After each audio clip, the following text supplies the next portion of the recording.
ముందుగా వెంకటరెడ్డి గారు ఏంటి చెప్పండి. షర్మిల గారితో రాకతో మీ వెన్నులో వణుకొని ఒక తెలుగుదేశం పత్రిక రాసేసింది. అలాగే క్రైస్తవ మతానికి వ్యతిరేకని ఇంకో తెలుగుదేశం పత్రిక ఈనాడు పెద్ద హెడ్డింగ్ పెట్టింది. ఏమిటి అసలు నిజంగా నిన్న సజ్జల గారు క్లారిటీ ఇచ్చినప్పటికి కూడా మీ వాదన ఏమిటి? నిజంగానే నాకు అర్థమైంది ఏంటంటే మొన్నటిదాకా తెలంగాణలో ఉన్న షర్మిల గారు ఇప్పుడు వలసపక్షి మాదిరిగా ఏపీకి వచ్చి ఏం సాధిస్తారు? కొమ్మనేని గారు, మీకు అట్లానే ప్యానెల్లో ఉన్న అందరికీ, సాక్షి టీవీ ప్రేక్షకులందరికీ గుడ్ మార్నింగ్, నమస్కారాలు. కూడా ఇక్కడ దీంట్లో కొంచెం డెప్త్కి వెళ్ళి మనం మాట్లాడుకోవాలి. జగన్మోహన్ రెడ్డి గారు కాంగ్రెస్ పార్టీకి రాజీనామా చేయగానే ఏంటి సోనియా గాంధీని ఎదిరించి జగన్మోహన్ రెడ్డి గారు రాజీనామా చేస్తాడా, జగన్మోహన్ రెడ్డి గారి పని కథం, ఇంకా అసలు జగన్మోహన్ రెడ్డి గారి పని అయిపోయింది అని చెప్పి ఇదే ఎల్లో మీడియా, ఇదే తెలుగుదేశం పార్టీ ప్రచారం చేసింది. తర్వాత జగన్మోహన్ రెడ్డి గారు 5,43,000 ఓట్ల మెజార్టీతో గెలిచాడు. ఆ రోజు ఏదైతే వైఎస్ వివేకానంద రెడ్డి గారిని, అంటే రాజశేఖర రెడ్డి గారి తర్వాత కడప జిల్లాలో అందరికీ సుపరిచితుడైనటువంటి 30 ఏళ్ళగా రాజకీయాల్లో ఉన్నటువంటి వివేకానంద రెడ్డి గారిని ప్రత్యర్థిగా అక్కడ పులివెందుల్లో విజయమ్మ గారి మీద ప్రత్యర్థిగా నిలబెట్టారు. ఆయనకు ఆ రోజు మంత్రి పదవి కూడా కాంగ్రెస్ పార్టీ ఇచ్చి ఎస్ వివేకానంద రెడ్డి గారు వర్సెస్ జగన్మోహన్ రెడ్డి గారు అని చెప్పి కూడా ఇదే ఎల్లో మీడియా ప్రచారం చేస్తే జగన్మోహన్ రెడ్డి గారు 5,43,000 ఓట్లతో పార్లమెంట్కి రెండోసారి ఎంపీగా ఎన్నికయ్యారు. తర్వాత జగన్మోహన్ రెడ్డి గారిని జైలుకు పంపగానే జగన్మోహన్ రెడ్డి గారిని జైలుకు పంపించేసాం, ఈ వైఎస్ఆర్ కాంగ్రెస్ పార్టీ పని అయిపోయిందని చెప్పి ఇదే ఎల్లో మీడియా ప్రచారం చేసింది. తర్వాత జగన్మోహన్ రెడ్డి గారు 16 నెలల పాటు జైల్లో ఉంటే అసలు ఈ పార్టీని ఎవరు నడుపుతారో, ఈ పార్టీకి ఎంత సీన్ లేదు, అయిపోయింది ఈ పార్టీ పని అన్నారు. తర్వాత జగన్మోహన్ రెడ్డి గారు ఏదైతే 2014 అసెంబ్లీ ఎన్నికల్లో పోటీ చేశాడో, అమ్మో 3 సార్లు ముఖ్యమంత్రిగా చేసిన మోడీ గారు అవతల ప్రధానమంత్రి అవ్వబోతా ఉన్నాడు, యువతల సినిమా హీరో పవన్ కళ్యాణ్ తీసుకొని వచ్చాను, జగన్మోహన్ రెడ్డి గారి పని అయిపోయిందంటే ఆయన కేవలం 1.5% ఓటింగ్తో ప్రతిపక్షానికి 67 సీట్లతో ప్రతిపక్షంలోకి వచ్చారు. సరే బలమైన ప్రతిపక్షంగా ఉన్నాడు కదా, ఈ జగన్మోహన్ రెడ్డి గారిని ఎట్లా అయినా మళ్ళీ పడగొట్టాలని చెప్పి ఒకసారి 5గురిని, ఒకసారి 3గురిని, అట్లా 23 మంది ఎమ్మెల్యేలను తీసుకొని 4గురికి మంత్రి పదవులు ఇచ్చి జగన్మోహన్ రెడ్డి గారి దగ్గర ఎమ్మెల్యేలు అందరూ వెళ్ళిపోయారు. జగన్మోహన్ రెడ్డి గారి పని కథం, అసలు ఈ పార్టీ ఉండదని చెప్పి ప్రచారం చేశారు. ఏమైంది, జగన్మోహన్ రెడ్డి గారు పాదయాత్ర చేస్తుంటే కనీసం ఈ ప్రధాన మీడియాగా పేరు పొందినటువంటి వాళ్ళు, ఈ ప్రధాన పత్రికలుగా పేరు పొందిన వాళ్ళు జగన్మోహన్ రెడ్డి గారు 1000 కిలోమీటర్ల దాకా పాదయాత్ర చేసి నెల్లూరు దాకా వచ్చిందాక అసలు ఒక్క కవరేజ్ కూడా లేదు, ఒక్కరోజు కూడా లైవ్ ఇచ్చినటువంటి దాఖలాలు లేవు. కానీ పబ్లిక్లో వస్తున్నటువంటి రెస్పాన్స్తో తప్పక వాళ్ళ టీఆర్పీ రేటింగ్ పడిపోతుంది కాబట్టి తర్వాత లైవ్ ఇవ్వాల్సిన పరిస్థితికి వెళ్ళిపోయారు. తర్వాత ఏమన్నా జగన్మోహన్ రెడ్డి గారు 151 సీట్లు అధికారులు వచ్చినా కూడా జగన్మోహన్ రెడ్డి గారి పని అయిపోయిందని రాశారు. ఏది ఇన్నాళ్ళు రాసుకుంటా వస్తే అదే రాసుకుంటా వస్తే ఏం చెప్పారు, జగన్మోహన్ రెడ్డి గారికి 151 మంది ఎమ్మెల్యేలు ఉన్నారు, దాంట్లో ఉత్తరాంధ్ర మంత్రి దగ్గర కొంతమంది, రాయలసీమ మంత్రి దగ్గర లేదంటే ఒక ఎంపీ దగ్గర 20 మంది 25 మంది 30 మంది ఉన్నారు, వెళ్ళిపోతున్నారు, రాష్ట్రపతి పాలన పెట్టేస్తున్నారు, ఆర్టికల్ 360 అసలు ఈ ప్రభుత్వం రేపు పడిపోతుంది, ఎల్లుండి పడిపోతుంది, అసలు నెక్స్ట్ మంత్ జీతాలు ఇచ్చే పరిస్థితి ఉండదు, మొత్తం ఈ ప్రభుత్వం కూలిపోతుందని రాశారు.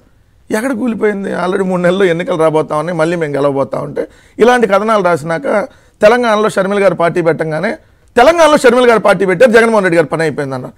తెలంగాణలో పార్టీ పెట్టడానికి జగన్మోహన్ రెడ్డి గారి పని అయిపోయిందని రాస్తే ఇవన్నీ నవ్వుకుంటా మనం కూడా విశ్లేషణ చేసాం. ఇప్పుడేంది, ఆమె అక్కడ పార్టీని విలీనం చేసేసి ఆంధ్రప్రదేశ్లో అసలు ఉందో లేదో తెలియనటువంటి కాంగ్రెస్ పార్టీకి, కనీసం ఒక సర్పంచ్ కూడా లేనటువంటి కాంగ్రెస్ పార్టీకి ఆమె అధ్యక్షురాలు అయితే జగన్మోహన్ రెడ్డి గారి పని అయిపోయిందని రాస్తున్నారు. అసలు ఏం చెప్పాలి, ఇంకా కూడా దారుణంగా రాస్తారు సార్ వాళ్ళు. అసలు ఈ 2 నెలలు మనం నవ్వుకోవాలి వాళ్ళు రాసేటటువంటి రాతలతో. ఏంటి ఈ 2 నెలల్లో నాకేమనిపించిందంటే, ఆవిడ తెలంగాణలో పుట్టాను పెరిగాను, ఇక్కడే రాజకీయం చేస్తాను, ఇక్కడే ఉంటాను అన్నారు కదా, సరే చేయలేకపోయారు, వైఫల్యం చెందారు. ఇప్పుడు సడన్గా ఏపీకి వచ్చి వలస వచ్చినట్టే కదా, తెలంగాణ నుంచి వలస వచ్చి ఈ 100 రోజుల కోసం ఇదంతా ఒక ప్లాన్గా వలస పక్షిని తీసుకొచ్చారా అన్న ప్రశ్నకి మీరేం? ఇప్పుడు దానికి ఇదిగోండి సార్, ఇది నేను చూపిస్తాను. ఇది మే 21, 2023 అంటే 7 నెలల క్రితం ఆంధ్రజ్యోతి రాధాకృష్ణ జగనన్నపైకి షర్మిల వారం కాంగ్రెస్ పార్టీ అధ్యక్ష పదవి తీసుకోబోతుందని చెప్పి 7 నెలల క్రితం రాశాడు.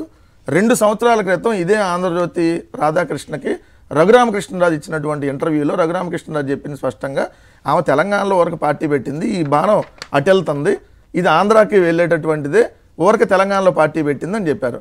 అంటే ఏంటి దీనికి అర్థం? రాజశేఖర రెడ్డి గారు స్పష్టంగా ఒక ముఖ్యమంత్రి హోదాలో, కాంగ్రెస్ పార్టీ ముఖ్యమంత్రి హోదాలో, నాకు ఆ 2 పత్రికలు వ్యతిరేకం, మా కాంగ్రెస్ పార్టీకి ఆ 2 పత్రికలు వ్యతిరేకం, మా ప్రభుత్వానికి ఆ 2 పత్రికలు వ్యతిరేకం అని చెప్పినటువంటి ఆ పత్రికాధిపతి నేత ఫస్ట్ షర్మిల గారు పార్టీ పెడుతున్నాడని రాశారు.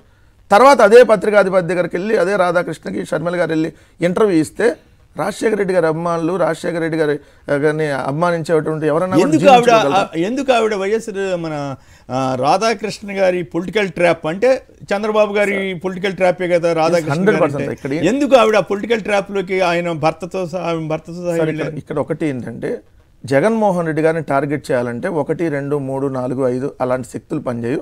100 రకాల శక్తుల్ని ఒక టార్గెట్గా పెట్టుకొని 100 రకాల శక్తుల్ని ఒక గుంపుగా పెట్టుకొని జగన్మోహన్ రెడ్డి గారిని టార్గెట్ చేయాలనే దాంట్లో భాగంగా కుటుంబ సభ్యుల్ని దించితే ఏమన్నా ఉపయోగం ఉంటుంది అన్నటువంటి వాళ్ళ ప్రయత్నంలో భాగంగా ఆల్రెడీ 3 ఏళ్ల క్రితం షర్మిల గారి చేత పార్టీ పెట్టించడం కావచ్చు, తెలంగాణలో పార్టీ పెట్టించి రకరకాలుగా చెల్లిని వదిలేశాడని చెప్పి ఈ విధంగా కథనాలు రాయటం కావచ్చు, ఈరోజు మళ్ళీ కాంగ్రెస్ పార్టీలో షర్మిల గారిని ఏదైతే జాయిన్ చేయించడం కావచ్చు, దీని తెర వెనకాలంతా కూడా కేవీపీ రామచంద్రరావు, రఘురామకృష్ణరాజు, చంద్రబాబు నాయుడు, ఈ రాధాకృష్ణ ఇటువంటి ఒక ఏదైతే గుంపు ఉందనేది క్లియర్గా మనకి ఈరోజు అర్థమవుతా ఉంది. సో నేను ఒకటి స్పష్టంగా చెప్తా, ఎవరు ఎన్ని రకాలుగా ఉంటే జగన్మోహన్ రెడ్డి గారు ఏమంటున్నారు, అయ్యా మా చెల్లెట వెళ్ళింది నన్ను చూసి ఓటేయమని అడుగుతున్నారా? అరే నా ప్రభుత్వ పరిపాలన బాగుంటే నాకు ఓటేయని అన్నాడు, నేను ఇచ్చిన మేనిఫెస్టో అమలైతే ఓటేయని అన్నాడు, లేదా వాళ్ళెవరో పార్టీలోకి వెళ్ళారు వీళ్ళెవరో పార్టీలోకి వెళ్ళారు దాన్ని చూసి మేము ఓటేయమంటలా. 2019 ఎన్నికల్లో మేమేం అడిగాం, మేము ఇచ్చింది మేనిఫెస్టో ఇస్తున్నాం, ఈ మేనిఫెస్టోని మేము అధికారంలోకి వస్తే అమలు చేస్తాం, నాకు అవకాశం ఉండి అన్నారు. ఇది అమలు చేసి మేము ఓటు అడుగుతున్నాం ఈరోజు. అంటే క్లియర్గా ఏంది, ఒక ప్రభుత్వం 5 ఏళ్లలో ఇదిగోండి మేము ఇది చేసాం, మా ద్వారా మంచి జరిగితే మాకు ఓటేయండి, జరగకపోతే మాకు వేయద్దని చెప్పేటటువంటి అంత ధైర్యంగా, అంత దమ్ముగా, అంత నిజాయితీగా చెప్తుంటే వీళ్ళెవరో వాళ్ళు వచ్చారు, వీళ్ళెవరో వీళ్ళని తీసుకొని వస్తున్నారు, ఆమె చేత ఏదో ఇవన్నీ మాట్లాడిచ్చారు, ఆమె నన్ను మాట్లాడుతుంటే జగన్ రెడ్డి అని మాట్లాడుతుంటే నిజంగా కూడా బాధ అనిపిస్తుంది. ఎందుకంటే ఈ స్క్రిప్ట్ ఎవరు మాట్లాడతారు, జగన్మోహన్ రెడ్డి గారు అని మాట్లాడేటటువంటి వాళ్ళు జనరల్గా ఏదైతే జగన్మోహన్ రెడ్డి గారికి వ్యతిరేకంగా ఉన్నా కూడా ఏది బద్ధశత్రులు ఏదో అట్లా మాట్లాడరు కదా. ఆ స్క్రిప్ట్ ఎవరు, yellow media script, Jagan Reddy అని రాసేది వాళ్ళే. అలాంటి స్క్రిప్ట్ చదివిస్తుంటే క్లియర్గా అర్థం కాదు కొమ్మినేని గారు. రైట్.